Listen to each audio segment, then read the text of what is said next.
Hello friends, welcome back to Anuradha care channel. Pregnancy के दौरान महिलाओं के शरीर में होने वाले बदलाव की वजह से कई समस्याएं होती है। इस दौरान खान पान और शरीर में होने वाले हार्मोनल बदलाव कई गंभीर समस्याएं पैदा करते हैं। ज़्यादातर महिलाओं का ये सवाल होता है कि प्रेगनेंसी के दौरान ब्लड प्रेशर कितना होना चाहिए। दरअसल प्रेगनेंसी में ब्लड प्रेशर की रेंज की बदलाव की वजह से महिलाओं के शरीर में कई गंभीर समस्याएँ होती है।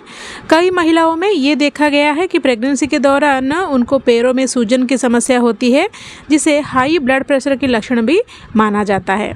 प्रेगनेंसी के दौरान ब्लड प्रेशर हाई होना को प्री एक्लाम्पसिया कहा जाता है। इसके अलावा कुछ महिलाओं में खान पान और लाइफस्टाइल के कारण इस दौरान लो बीपी की समस्या भी हो जाती है। प्रेगनेंसी के दौरान ब्लड प्रेशर में बदलाव और उसका असामान्य स्तर माँ और गर्भ में पल रहे बच्चे दोनों के लिए ही खतरनाक हो सकता है। तो चलिए आज की इस वीडियो में हम जानते हैं कि गर्भावस्था में ब्लड प्रेशर कितना होना चाहिए और प्रेगनेंसी में बीपी बढ़ने से क्या समस्याएं हो सकती है। तो पहले हम जानते हैं कि प्रेगनेंसी के दौरान आपका ब्लड प्रेशर कितना होना चाहिए। इस दौरान आपका ब्लड प्रेशर सामान्य रेंज से कम या ज़्यादा नहीं होना चाहिए।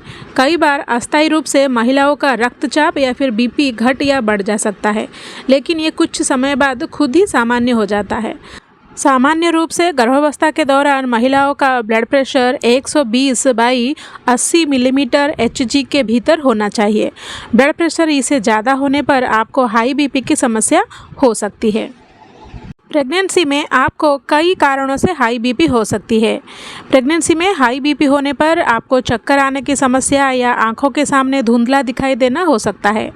इस दौरान ब्लड प्रेशर अगर 120/80 मिलीमीटर HCG से ज़्यादा है तो ये लगातार कई दिनों के लिए बना रहता है, तो इसे हाई ब्लड प्रेशर माना जाता है।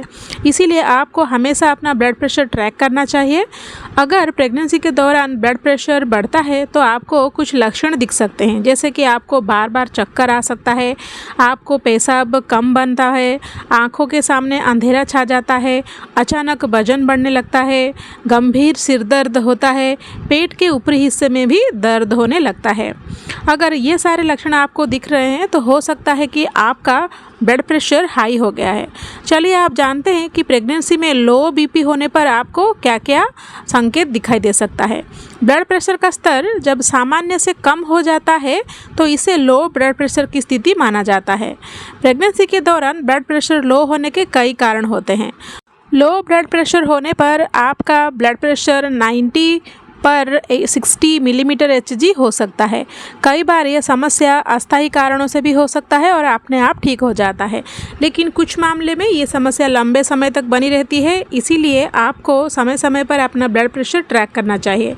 अगर प्रेगनेंसी के दौरान आपको लो ब्लड प्रेशर समस्या होता है तो आपको कुछ लक्षण दिख सकते हैं, जैसे कि आपको चक्कर आ सकता है, बेहोशी हो सकती है, आपको मतली और उल्टी ज़्यादा हो सकती है, आपको अत्यधिक पास लगता है यानी कि बार बार बाथरूम जाना पड़ सकता है, स्किन का नीला पड़ता है, सांस फूलना या फिर गहरी सांस आने लगता है, ध्यान लगाने में दिक्कत हो सकती है।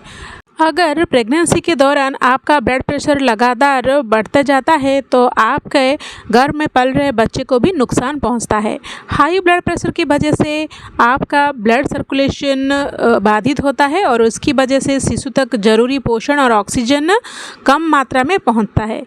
इसकी वजह से शिशु का विकास प्रभावित होता है।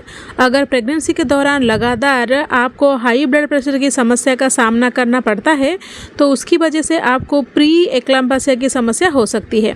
इसकी वजह से समय से पहले शिशु का जन्म भी हो सकता है।